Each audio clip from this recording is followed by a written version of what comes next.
很多人车子骑久了就会发现它的刹车越来越不听话，一下按下去有灯，一下没有灯，那到底应该怎么解决？那我的经验，刹车灯异常基本上有可能会有2个问题：第一，开关松脱，因为开关是塑胶卡榫固定，有的可能就会有点松，或者是改了拉杆以后可能会有些许公差，这个问题就会浮现出来。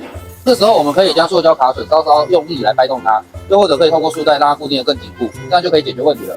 2，开关本体接触不良或损坏，可以试着上电子接点清洁剂试试看，再不行的话就建议可以把这一条换掉。